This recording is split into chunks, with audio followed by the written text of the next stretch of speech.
চলুন আজ আমরা আমাদের কোষের একদম ভেতরে ডুব দেই, এমন এক জগতে যা আমাদের পুরো অস্তিত্বের ভিত্তি।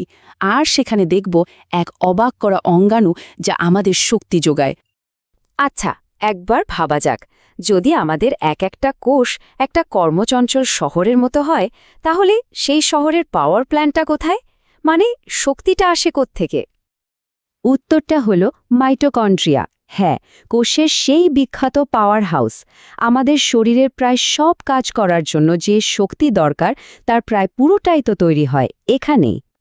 সংখ্যাটা শুনলে অবাক হতে হয়। আমাদের প্রত্যেকটা কোষে, মানে প্রত্যেকটা, গড়ে ৩-৪০০ করে মাইটোকন্ড্রিয়া থাকে। আর লিভারের মতো ব্যস্ত কোষগুলোতে তো সংখ্যাটা হাজারও ছাড়িয়ে যায়। ভাবা যায়? ওকে, তো এই যে পাওয়ার প্ল্যান্টের কথা বলছি, এটা আসলে দেখতে কেমন? এর ভেতরেই বা কি আছে? চলুন এবার একটু কাছ থেকে এর গঠনটা দেখা যাক। এর গঠনটা কিন্তু বেশ মজার। দুটো স্তর দিয়ে ঘেরা। বাইরের স্তরটা একদম মসৃণ, একটা দেয়ালের মতো, যা ভেতরের অংশকে বাকি কোষ থেকে আলাদা করে রাখে। আর ভেতরের যে স্তরটা, সেখানেই কিন্তু আসল খেলাটা হয়, মানে শক্তি উৎপাদনের পুরো প্রক্রিয়াটা। তো এর ভেতরে কি কি আছে? দেখুন, আবরণী তো দুটো, বাইরের আর ভেতরের। আর এই দুটো আবরণীর মাঝখানে আর একদম ভেতরে ফাঁকা জায়গা আছে, যেগুলোকে বলে প্রকোষ্ঠ। সবচেয়ে ইন্টারেস্টিং হলো ভেতরের আবরণীটা। এটা কিন্তু একদমই মসৃণ না, বরং আঙ্গুলের মতো অনেকগুলো ভাঁজ আছে। এগুলোকে বলে ক্রিস্টি। এই ভাঁজগুলোর জন্যই কিন্তু অনেকটা বেশি জায়গা পাওয়া যায়, আর যত বেশি জায়গা তত বেশি শক্তি উৎপাদন। অনেকটা ফ্যাক্টরির অ্যাসেম্বলি লাইনের মতো, যেখানে জায়গা বাড়িয়ে প্রোডাকশন বাড়ানো হয়। তাহলে আমরা বুঝলাম যে এটা শক্তি তৈরি করে, কিন্তু প্রশ্ন হলো, এই কারখানার প্রোডাকশন লাইনটা চলে কিভাবে? আর এর কাজ কি শুধুই শক্তি তৈরি করা, নাকি আরও কিছু? দেখুন, শক্তি তৈরির পুরো প্রক্রিয়াটা মূলত ৩টা ধাপে হয়। প্রথমটা ক্রেবস চক্র, যেখানে খাবারের অণুগুলোকে ভাঙা শুরু হয়। এরপর ইলেকট্রন ট্রান্সপোর্ট চেইন, যেখানে ইলেকট্রনগুলো এক জায়গা থেকে আরেক জায়গায় যায়। আর সবশেষে অক্সিডেটিভ ফসফোরিলেশন ধাপে তৈরি হয় এটিপি বা এটিপি। এটাই হলো কোষের আসল এনার্জি কারেন্সি, মানে কোষের সব লেনদেন এই এটিপি দিয়েই হয়। কিন্তু গল্পটা এখানেই শেষ না। মাইটোকন্ড্রিয়াকে আমরা শুধু পাওয়ার হাউস হিসেবেই চিনি, কিন্তু এর আরও এমন কিছু কাজ আছে যা শুনলে সত্যি অবাক হতে হয়। শুধু শক্তি উৎপাদনই নয়, বংশগতিতেও এর ভূমিকা আছে, কারণ এর নিজস্ব ডিএনএ আছে। আবার দেখুন, প্রোটিন তৈরি, ক্যালসিয়াম নিয়ন্ত্রণ, এমনকি কোনো কোষ কখন নিজে থেকেই মরে যাবে, মানে অ্যাপোপ্টোসিস, সেটাও নিয়ন্ত্রণ করে। আর প্রজননের কথা তো বলাই বাহুল্য। যেমন ধরুন শুক্রাণু, তার যে ডিম্বাণুর দিকে সাঁতরে যাওয়ার জন্য প্রচুর শক্তি লাগে, সেই শক্তির যোগানকে দেয় এই মাইটোকন্ড্রিয়াই তো।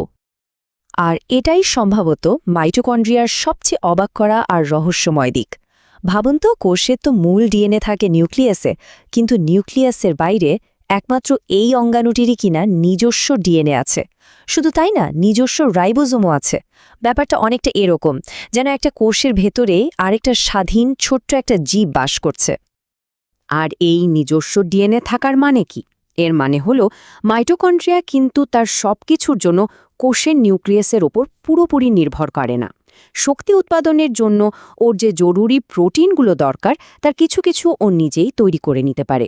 এটা কিন্তু ওকে একটা বিশাল স্বাধীনতা দেয়। আচ্ছা, এত যে গুরুত্বপূর্ণ আর রহস্যে ঘেরা একটা অঙ্গাণু, এটা আবিষ্কার হলো কিভাবে? এর পেছনের গল্পটাও কিন্তু দারুণ মজার। চলুন এবার সেই গল্পটাই শোনা যাক। গল্পটা শুরু হয় সেই 1850 সালের দিকে। বিজ্ঞানীরা তখন মাইক্রোস্কোপে কোষ দেখতে গিয়ে খেয়াল করলেন, কোষের ভেতরে কি যেন ছোট ছোট দানার মতো নড়াচড়া করছে। প্রথম দিকে কেউই ঠিক বুঝতে পারছিল না এগুলো আসলে কি। এরপর প্রায় 50 বছর ধরে, মানে এক বিজ্ঞানীর পর আরেক বিজ্ঞানী এদের পর্যবেক্ষণ করতে থাকলেন। কেউ বললেন এগুলো সুতোর মতো, নাম দিলেন ফিলা। আরেকজন তো ভেবেই বসলেন এগুলো কোষের ভেতরে থাকা আলাদা জীব, নাম দিলেন বায়োপ্লাস্ট। এভাবেই ধীরে ধীরে রহস্যটা খুলতে শুরু করে। আর তারপর 1898 সালে কার্ল বেন্ডা এসে সব নামের অবসান ঘটালেন। তিনি এর একটা পারফেক্ট নাম দিলেন, মাইটোকন্ড্রিয়া।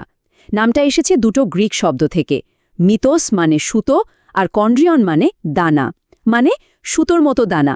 ঠিক যেমনটা বিজ্ঞানীরা এতদিন ধরে দেখে আসছিলেন। নামটা একেবারে মিলে গেল, তাই না? তাহলে সবকিছু মিলিয়ে আমরা কি পেলাম? একটা অঙ্গাণু যার কিনা নিজস্ব ডিএনএ আছে, সে নিজেই নিজের সংখ্যা বাড়াতে পারে। এই সব কিছু কিন্তু একটা দারুণ সম্ভাবনার দিকে ইঙ্গিত করে। বিজ্ঞানীরা মনে করেন কোটি কোটি বছর আগে মাইটোকন্ড্রিয়া আসলে একটা স্বাধীন ব্যাকটেরিয়া ছিল। তারপর কোনোভাবে সেটা আমাদের কোনো এক পূর্বপুরুষ কোষের ভেতরে ঝুঁকে পড়ে আর বের হয়নি। ধীরে ধীরে তারা এমন এক সম্পর্কে জড়িয়ে পড়ে যে একজন আরেকজনকে ছাড়া চলতেই পারে না। এই যে একটা স্বাধীন জীব থেকে কোষের অঙ্গাণু হয়ে ওঠার গল্প, এটা কিন্তু শুধু মাইটোকন্ড্রিয়ার গল্প নয়, এটা জীবনের বিবর্তনেরই এক অসাধারণ অধ্যায়, তাই না?